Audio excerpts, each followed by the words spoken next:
The one and only head coach, Matt Logan. You have had over 20 years here as head coach of Corona Centennial. And in your time here, your 2018 won state championships. You have won 3 Southern Regional Championships, 10 CIF championships, and 16 league championships. And that doesn't even cover your individual head coach honors. What is it that continues to bring you back to this program? First of all, I work with great coaches. Everybody on staff that we've had and has left, and people that are still with me, that have been with me for a long time. I just really appreciate them. They do a great job with kids, and they have a high expectation level, which then gets passed on to the kids. And, you know, being anywhere that long, as anybody in the education realm will know, that it's very important to have a great administration. So I've had great administrative support.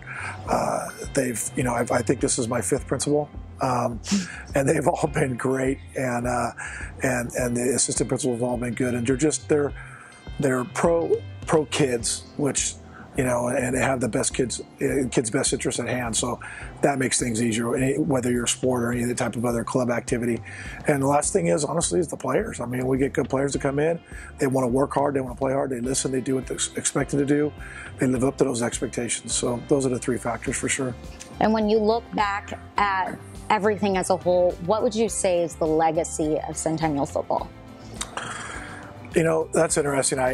Ricky Marbury, who was a member of the 2008 state championship team, he got married on Sunday, and there was probably at least 8 kids that were on that team, and it was just so great to see them and see how they're doing in their lives and the things they talk about, and of course the funny stories and those things. But it's just amazing to see that, you know, I mean, that was, you know, 10 years ago, and the impact that we as a coaching staff and me as a head coach has had on them, and how, you know, rewarding that is to me. I love it when players come back and just say hi, and if we've done anything to help them along their path, it makes it so much worth it. That's the most fun for being in this job, for sure.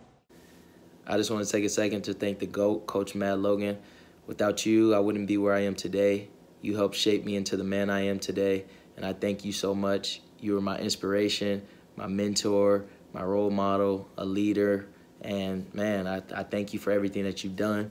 I was asked to give a favorite memory about you, and I mean, we played in 4 championships, so it's hard to pick one, but my favorite memory has to be probably after one of my touchdowns in the Upland game. You gave me a chest bump, and I don't think you've ever done that with any other Husky, so I'm clearly your favorite. Nah, I'm playing, but anyways, I love you, man, and I thank you for everything that you did. And Husky born, Husky bred, gonna be a Husky till the day I'm dead. Love you. So what makes Coach Logan a great coach is that he's very meticulous when it comes to how he runs his offense, how he runs a team, how he runs the weight room. He never leaves any stone unturned. That's why he's the best. My name is Brandon McGee. I graduated from Centennial in 2008. I went on to play at Arizona State football and baseball. I then went to the NFL for the Cowboys, the Cleveland Browns, the Tampa Bay Buccaneers, and played minor league baseball with the Boston Red Sox. And I just have to say thank you to Matt Logan. And without Matt Logan in our lives, there's without a doubt that we would not be in the same position we are today. Especially speaking for myself, I would have not become as successful if Matt Logan was not in my corner the whole way through. He has taught me so much on the field and even more off the field about becoming a man while in high school and teaching me the do's and the don'ts. And you've had incredible players through the years. Do you think can you list a most memorable team or most memorable players that have come through your program? Gosh, teams, you know, there's a lot of different things that factor into that. I think, you know, and probably more recent pops into your head than when you first asked that question. But, you know, that 2014 CIF championship team was something pretty special because, you know, it was the first year in the big division, and we weren't expected to do anything that we did, and to go through the playoff opponents that we did, and not have a game closer than 7 points until the actual CIF championship game, and how that group just bonded and banded together and refused to lose, and even losing top players and still continued to compete at the highest level. It was just, that was a special special group of kids. You know, as far as other teams, I mean, you know, my first CIO championship team in 2000, that team was amazing because that was a community of kids that had grown up playing football together for 4 years. And to jump in as a new coach, brand new coach with them as their freshman year, and then as seniors, you know, win the CIO championship was something special.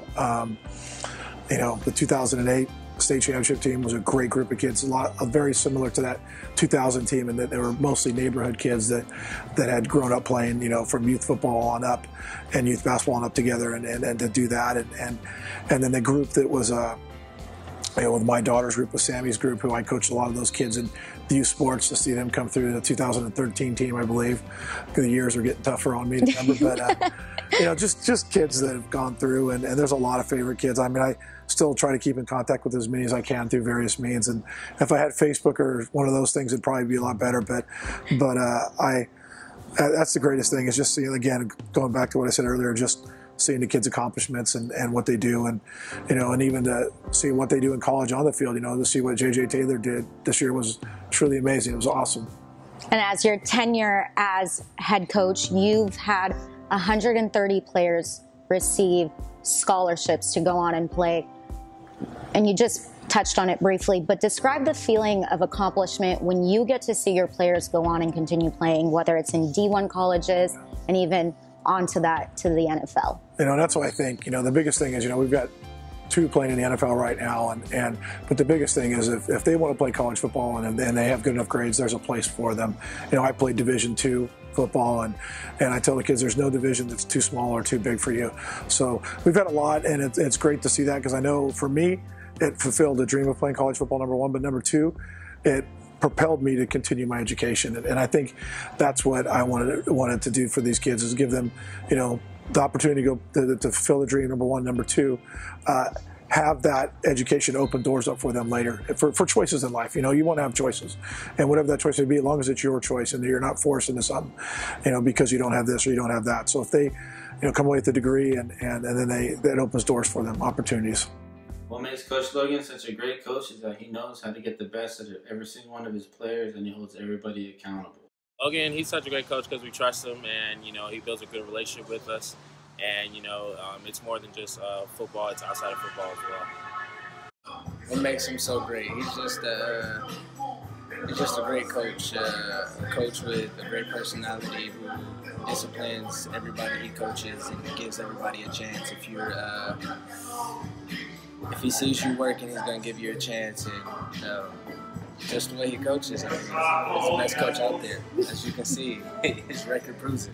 I think one of my favorite memories of Coach Logan would be how he was our basketball coach when we were 7, 8 years old. Some of the neighborhood kids and Sammy, and he was a great coach then, and he's a great coach still now.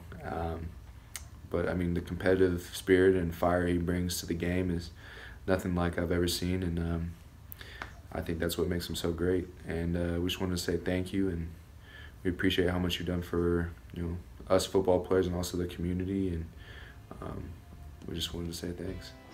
Coach, outside of football, you are an incredible husband, a father to 4 girls. You are quite outnumbered by the women in your household.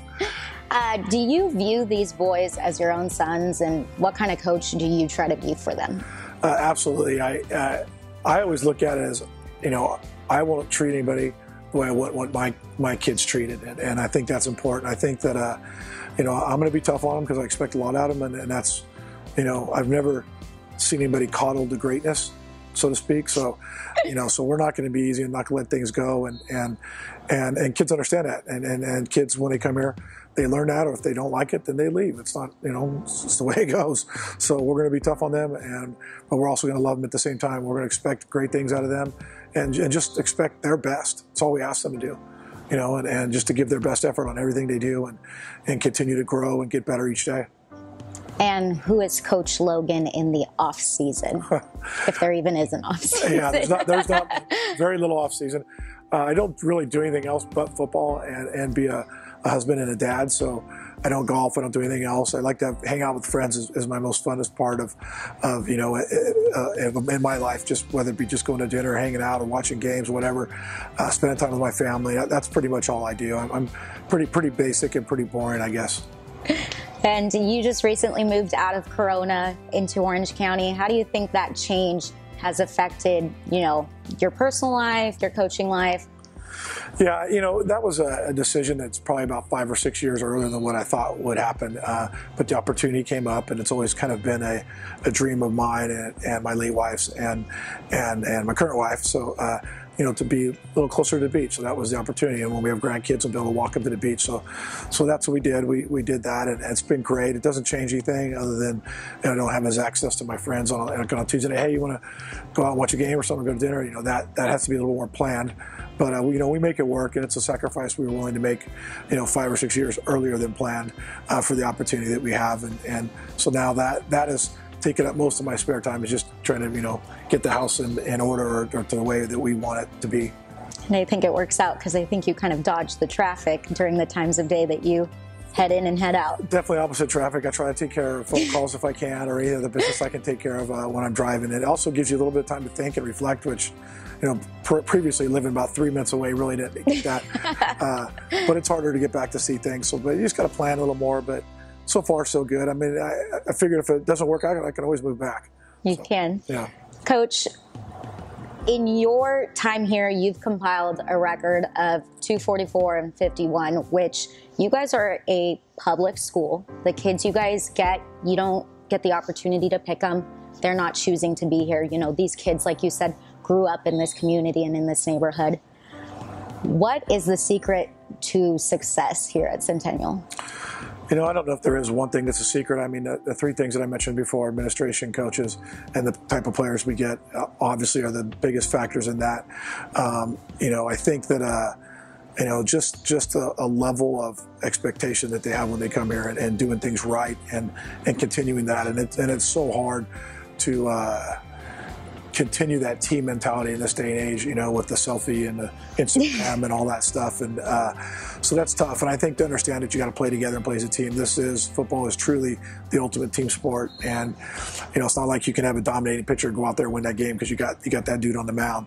No matter how good your quarterback is, he can't do anything if there's not an offensive line. He can't do anything if there's not receivers. He can't do anything if there's not a running back behind him. So, and all that blends together from every position, and so I think, just the idea of playing for the team, playing for the school, and keeping that alive in today's youth is a little bit of a struggle, but that's what we have here, and I think that's the expectation here.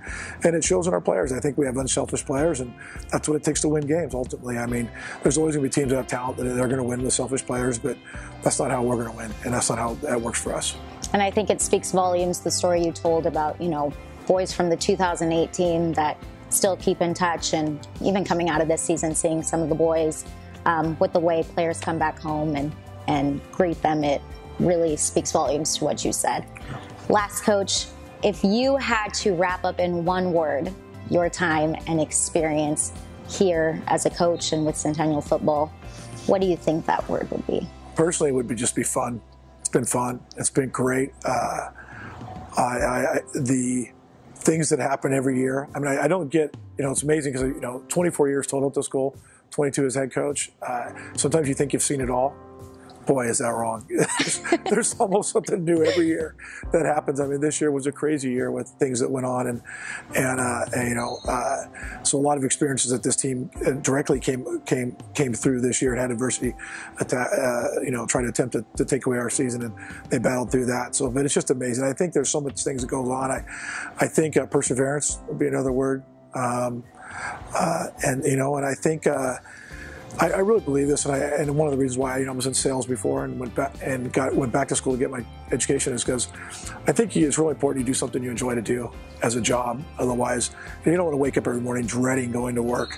Confucius said, and one of my favorite quotes is, if you choose a job you'll love, you'll never work a day in your life. So I think that's very true. I think it's important that everybody chooses something that they really enjoy to do, so they'll be good at it. If they like it, they'll be good at it. And no matter what that is to them, it's all individualized and it's all personal to them. So I think for me, it's been fun. Well, Coach, I love football. You obviously love football, and you know, we're just going to keep on grinding into another season. Yeah. I'm excited to see what you do. Thank you. Thank you.